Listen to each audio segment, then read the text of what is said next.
Muito boa noite, meus amigos que acompanham o programa Vida e Espírito. O programa Vida e Espírito que vai ao ar pela TV São Tomé das Letras, canal 22 UHF, ou pelo site da TV São Tomé das Letras, que eu estou nesse momento colocando o link aqui, que é tvsãotomédasletras.com.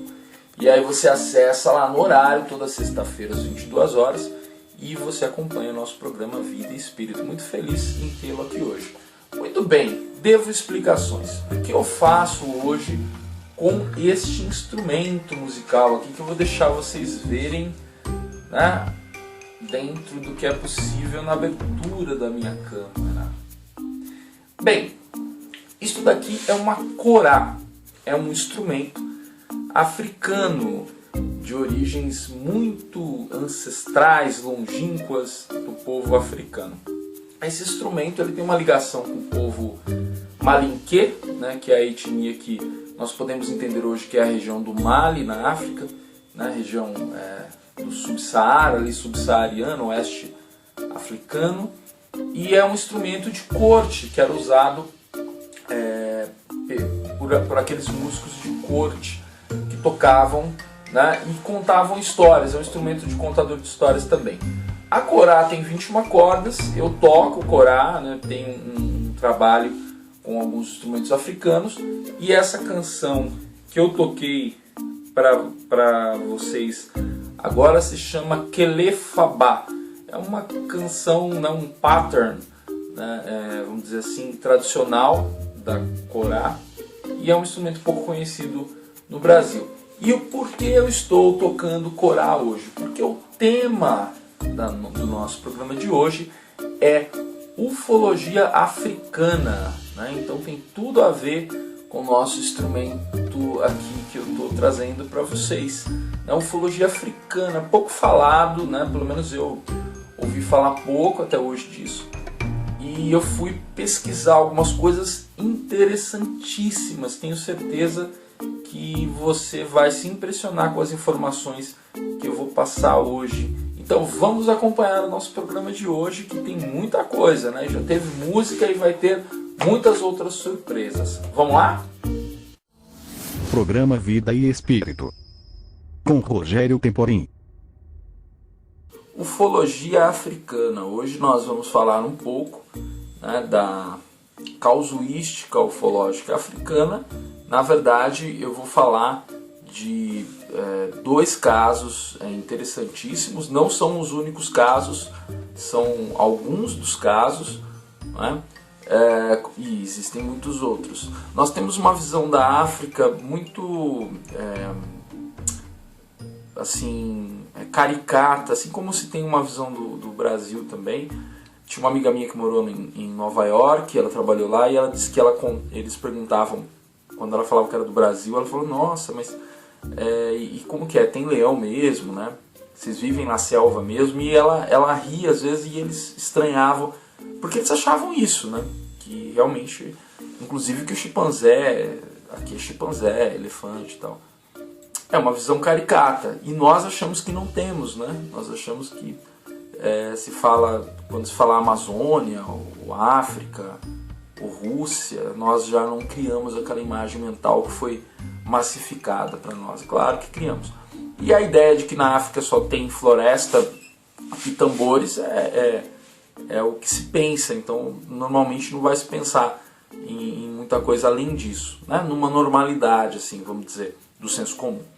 Muito bem, a ufologia não ficaria fora dessa estigmatização, diríamos, e não fica. Então pouco se fala da ufologia africana, e eu queria trazer dois casos para vocês, um interessante e outro assim, sem comentários, vocês vão me falar. Bem, vamos lá. Na cidade de Hogsmeade, na África do Sul, na África do Sul tem muitas, por conta da colonização, né, esses nomes de cidade, às vezes ingleses, às vezes de árabes, né, e a África toda, na verdade, é mais árabe do que, mais muçulmana do que cristã.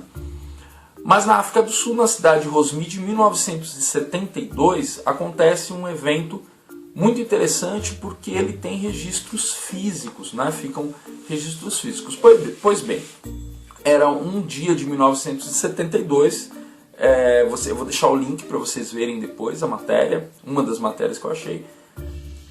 E assim, era à noite, às 8 horas da noite, e aí numa base militar, a base é de Easter Cape, essa eu vou ler. Easter Cape, que é uma base militar da cidade, de Rosemead. Aí os soldados avistaram um objeto com luzes rotativas. Essa é informação é importante. Luzes rotativas. Eles descrevem nos textos que se lê sobre esse caso que eram luzes que rodavam em torno de alguma coisa, e obviamente que eles pensaram serem um objeto militar. Então eles se colocaram em prontidão para alguma providência, mas o objeto parou ali e continuou. Né? Tudo bem, se ficasse só por isso seria um avistamento. Muito bem, nas próximas horas, mais ou menos uma hora depois, os telefones de emergência começaram a tocar muito e as pessoas ligando para os serviços de emergência, descrevendo esse objeto que tinha luzes coloridas que ficavam girando, né, em torno dele mesmo. Muitas chamadas, e aí se instalou uma espécie de pânico na cidade. Muito bem, aí a gente tem o Harold Truter, que é um professor, e ele estava indo para a escola, que ele dava aula, uma escola secundária, e aí ele observou o seguinte, vamos colocar uma imagem aí, olhem essa imagem. Então esta é uma reconstituição do que ele observou. Ele tinha a escola ali embaixo, né, algumas árvores. A escola tinha umas instalações características, né, do local, daquela localidade. Então ela perto de um lugar que tinha um lago, né, a escola suspensa ali, né, feita uma arquitetura ali regional mesmo, né, lembrando muito também as palafitas e tal. E aí ele observou esse objeto, né, chegando ali naquela região da escola, que era um objeto circular, né, esse é o desenho da reconstituição, né, que é endossado pelo Truter, e era um objeto circular, tinha algumas bases que pareciam para ser aterrissagem e muito luminoso, não é? Então esse objeto aí que a gente está vendo. Muito bem, aí ele fica intrigado com aquilo e todo mundo naquela correria, e ele vai atrás daquele objeto. E o objeto aterrissa num local, ele vai em direção a esse local. Era uma das dependências da escola. Né? Então, e ele cita que disparava um raio luminoso em direção ao chão, e ele foi, assim, um ímpeto, ele foi atrás. E quando ele chegou perto do local, era o local onde tinha uma espécie de uma quadra de futebol. Uma quadra mesmo, e aí ele ouviu uns barulhos, tal, e, enfim, uma coisa, um cheiro muito forte de óleo queimado, e aí ele ficou com medo, e ele ficou ali atrás do muro esperando. De repente ele viu que aquele objeto saiu, né, subiu ali, ele viu a luz de novo e foi para o lado de uma colina, que provavelmente era atrás daquele lago que está ali, então ele já ficou impossibilitado de seguir o objeto. Mas aí ele vai espreitar a quadra de futebol, ele vai olhar a quadra que tinha acontecido, e quando ele olha, ele se depara com essa foto aí, ó. A quadra estava totalmente destruída, queimada, né, né, por conta desse objeto e por conta do que ele disparou. Enfim, eram sulcos e buracos muito profundos nesse colégio aí. Alguns buracos tinham profundidade de 20 centímetros, está dizendo aqui numa matéria que eu li. E nós temos mais fotos, olha esse registro aí, ó. Então você está vendo aí o pessoal aí. E também, né, lembrando, a África do Sul ela é um país que tem uma diversidade racial grande, então aí nós estamos vendo, não são negros que estão aí nessa foto. Falo isso para que também não se estigmatize, né? A gente quebre um pouco essa ideia. Estamos falando de África, né? Só negros, né? E, então assim, fica essa ideia de que nós sabemos tudo do mundo e não sabemos nada, na verdade. Pouco nós sabemos das outras culturas, só quando a gente vai atrás. Muito bem, eles estão olhando aí esses sucos que estão aí na quadra. Muito bem. Então, nós temos aí um caso ostensivo, né, que tem registros, resquícios que nós podemos verificar. Resquícios físicos registrados, testemunhas, muitas testemunhas, ligações telefônicas, militares que relatam isso. Então, um avistamento de objeto muito estranho, um UFO, e só não se teve contato com os seres, ao menos não se foi registrado, e se alguém teve esse contato, não foi informado, pelo menos nesses relatos mais populares do caso de Rosemead, na África do Sul. Agora a gente vai subir um pouquinho, a gente vai para o Mali. O Mali é o lugar de onde vem esse instrumento que eu toquei no começo, não é? Não era Mali, claro, mas é a região onde hoje é o Mali, que é a Corá. E no Mali nós não temos um caso propriamente que eu trouxe para vocês, mas eu trouxe uma informação interessantíssima. Vejam só, olhem essa fotinho aí. Essa foto é do povo, né, da tribo Dogon. Essa tribo que vive no Mali, hoje em dia eles estão dispersos pelo Mali. Tem um censo aqui que eu vi na Wikipédia, que eles são mais ou menos em 200 mil hoje, no Mali, e eles vivem nessas aldeias que ficam penduradas em encostas. É uma característica do povo Dogon. Muito bem. O que acontece com o povo Dogon? O Marcel Griolet é um sociólogo, um antropólogo, desculpa, que foi conviver com os Dogons também por interesses linguísticos, tal, na década de 40. Ele levou um amigo dele, que esse eu não lembro, eu vou ter que ler, que é o Germain Dieterland. Não sei se é assim que se fala, Germain, ele deve ser francês também, né? Que nem o Marcel. Apesar de ser Germain, né, o nome. Bem, e eles foram conviver com o povo Dogon pelas questões antropológicas, tal, para entender, né? Teve uma onda depois que a antropologia descobriu que não dava para teorizar, você tinha que ir lá viver com eles, né, tem muitos relatos, principalmente na década de 30, a antropologia 30 e 40 dá esse boom, né, de que você, para estudar a sociedade, você teria que viver no meio delas, tal, e isso foi até um certo ponto, né, e depois também, né, se abandonou um pouco isso. Tem muitos relatos interessantes de antropólogos que viveram com tribos, tal, para experimentar, né, aquele sistema deles mesmos. Pois bem, e o Marcel Griolet, com um amigo dele, foi lá. E aí eles descobriram uma coisa assim, sem igual. Que quando eles foram verificar essa cosmologia do povo, e assim, principalmente quando eles foram verificar os fundamentos existenciais e as crenças desse povo, religiosas, né, eles descobriram que pro povo Dogon, que é um povo, né, africano ali, a origem da humanidade, ou principalmente entendem deles, veio de seres que vieram de uma estrela. E eles dizem que estrela é essa, né? Essa estrela está no sistema Sirius, que nós chamamos de Sirius, né? Que os ocidentais chamam de Sirius. Tudo bem, né? Até aí tudo bem.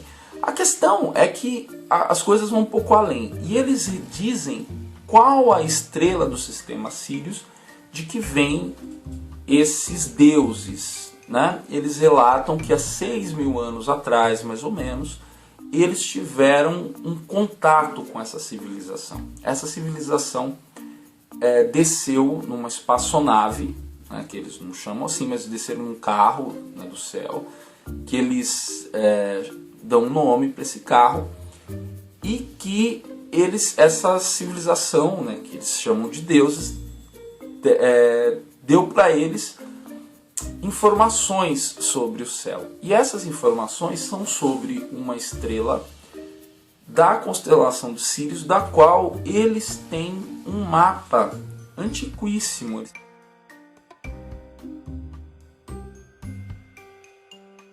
Essa estrela é uma estrela de uma magnitude muito, assim, ela é muito apagada.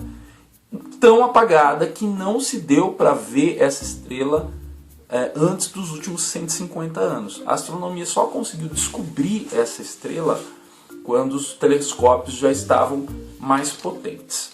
E eles já tinham informações dessa estrela. Mas não para por aí, vai mais longe. Eles sabiam os ciclos orbitais dessas estrelas do sistema Sírios. Esses ciclos orbitais foram todos comprovados na década de 60, na década de 70.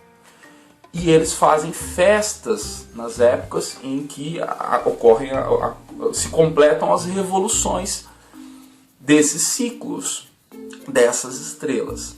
Eles têm conhecimentos profundos de astronomia e eles têm o relato desse encontro há 6.000 anos, que é a tradição oral da África, né?